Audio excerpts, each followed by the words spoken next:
ये रसायन विज्ञान का दूसरा भाग है, जिसमें हम देखेंगे कार्बन के बारे में। तो कार्बनिक यौगिकों का मुख्य स्रोत है कोल, तार एवं पेट्रोलियम। प्राचीन काल में एल्युमिनियम तथा यूरिया को किस श्रेणी में रखा गया है? तो प्राचीन काल में ये एल्बुमिन अंडे में निकलती है। कहाँ निकलती है? अंडे में। यूरिया मनुष्य निकालता है। तो जंतु पदार्थ हैं। कौन से हैं ये? जंतु पदार्थ हैं। गोबर में पाई जाती है। एल्बुमिन अंडे में पाई जाती है। तो ये जंतुओं से निकलती है, जंतु पदार्थ हैं। कार्बनिक यौगिकों में निर्माण में जैव शक्ति सिद्धांत किसने दिया? तो जैव शक्ति सिद्धांत दिया बर्जीलियस में, JO4G। इसलिए वे इस टेक्स्ट से इसे कर सकते हैं। जैव शक्ति सिद्धांत का सर्वप्रथम खंडन करने वाले वैज्ञानिक कौन थे? तो ये थे वॉलर। वॉलर ने खंड कर दिया था इस सिद्धांत को। वॉलर द्वारा प्रयोगशाला में निर्मित कार्बनिक पदार्थ क्या था? वो थी आपकी यूरिया। पेशाब इकट्ठी करके ने यूरिया का निर्माण किया था।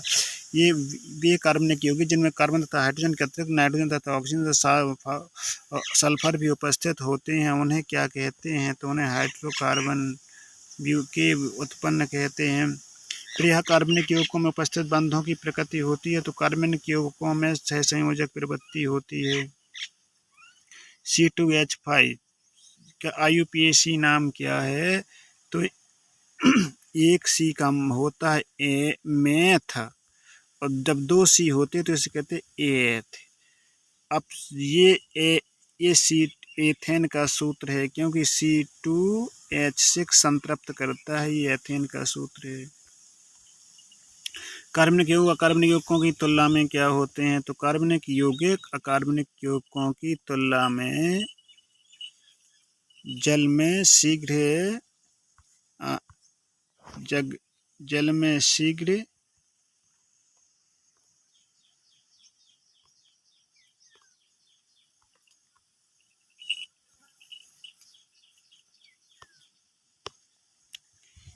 ये होता है कि अपेक्षाकृत कम क्वथनांक गलनांक रखते हैं। ये वाला उत्तर इसका सही है। संतृप्त हाइड्रोकार्बन में क्या होती है? तो या संतृप्त, ये C हो जाएगा। इसका उत्तर क्या हो जाएगा? C हो जाएगा। C बंध के बीच 109 डिग्री तो 28 मिनट का कोण होता है। एल्काइन का सूत्र क्या है? तो ये एल्काइन में ट्रिपल बंध होते हैं, यानी H की संख्या कम होती है, तो ये H हो गया। और साइक्लोप्रोपेन में परमाणु की संख्या कितनी होती है? तो साइक्लोप्रोपेन में तो 1 का बोलते हैं मेथ, 2 का बोलते हैं एथ, 3 का बोलते हैं प्रोप। तो 3 वाले का प्रोपेन हो जाएगा। निम्नलिखित में से कार्बनिक यौगिकों में विवृत श्रृंखला वाला यौगिक कौन? विवृत मतलब क्या होता है? खुली श्रृंखला वाला। तो खुली श्रृंखला वाला होता है प्रोपेन। और ये सभी बेंजीन का बंध संरचना होती है, साइक्लो की भी बंध संरचना होती है, की भी बंध संरचना होती है, षटकोणीय संरचना होती है इन सबकी। कौन सा कार्बनिक यौगिक असंतृप्त है? तो असंतृप्त एथिलीन, क्योंकि जिसमें एन जोड़ा होता है वो संतृप्त होता है। ब्यूटेनॉन क्या है? तो ब्यूटेनॉन ये है। एस्टिक अम्ल का क्रियात्मक समूह COOH।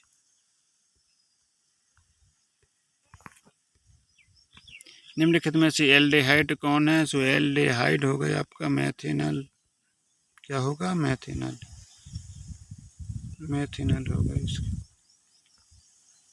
निम्न में सजातीय युग्म कौन सा है? तो सजाती में युग्म जो एक से हो, तो इसमें CHO लगा, इसमें CHO लगा, तो ये सजातीय युग्म है।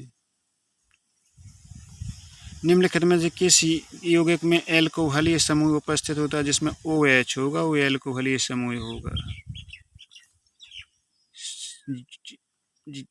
C2 और OH 1।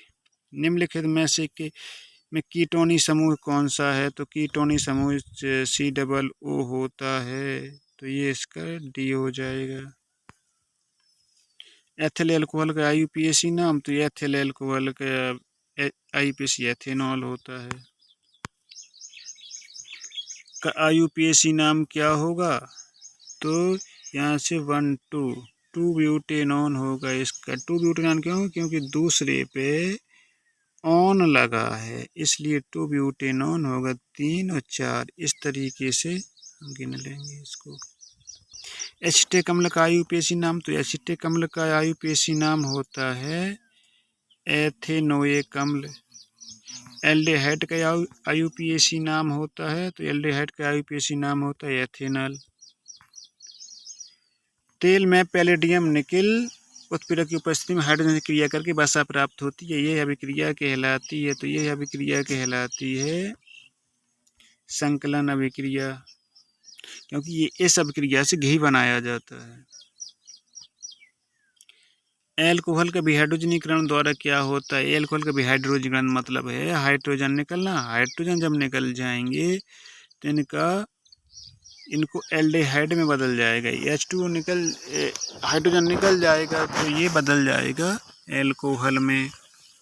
एसिटिक अम्ल में अम्लीय हाइड्रोजन परमाणु की संख्या, ये तो रिपीट क्वेश्चन कि अम्लीय हाइड्रोजन की संख्या, तो एसिटिक अम्ल का सूत्र होता है CH3COOH। तो ये वाला H निकलता है, इसलिए इसमें H की संख्या 1 होगी, ना कि ये 3 1 4। ये उत्तर गलत होगा, ये उत्तर उसका सही, क्योंकि आखिरी एच गिना जाएगा। अम्लीय आखिरी एच होता है, ये अम्लीय नहीं होते हैं, ये वाले अम्लीय नहीं होते हैं।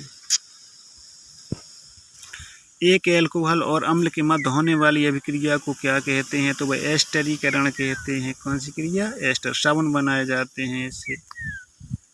शांत सल्फ्यूरिक अम्ल की उपस्थिति में एसिटिक अम्ल तथा एथिल एल्कोहल की क्रिया कराने पर एथिल एसीटेट तथा जल प्राप्त होता है। इस अभिक्रिया को कहते हैं एस्टरीकरण। कौन सी अभिक्रिया कहते हैं? एस्टरीकरण।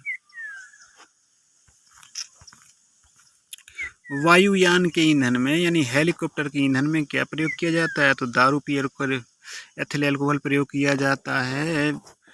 हवाई जहाज के तेल के रूप में दारू डाली जाती है, यानी एथिल एल्कोहल डाला जाता है। ग्लिसरॉल की कुछ मात्रा को एल्कोहल में विलय कर विलयन के वाष्पीकरण द्वारा निर्मित किया जाता है। तो ये किया जाता है आपका साबुन। पारदर्शक साबुन बनाए जाते हैं, जो इस पार से उस पार दिखाई देता है। साबुन बनाने में प्रयोग में लाया जाने वाला पदार्थ कौन सा है? सो वो है कास्टिक सोडा। कास्टिक सोडा यानी कि NaOH।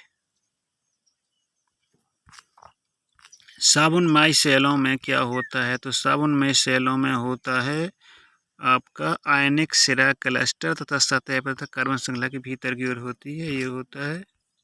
इसका चित्र एस्टरों के क्षारीय अपघटन की अभिक्रिया कहलाती है। तो ये साबुनीकरण एस्टरों का एस्टर से साबुन बनाया जाता है। माइसेल की संरचना होती है, तो ये होती जटिल गुच्छों की तरह। कैसी होती है? जटिल गुच्छों की तरह। ये मिसेल, ये बने हुए मिसेल, देखो ये है मिसेल बने हुए हैं।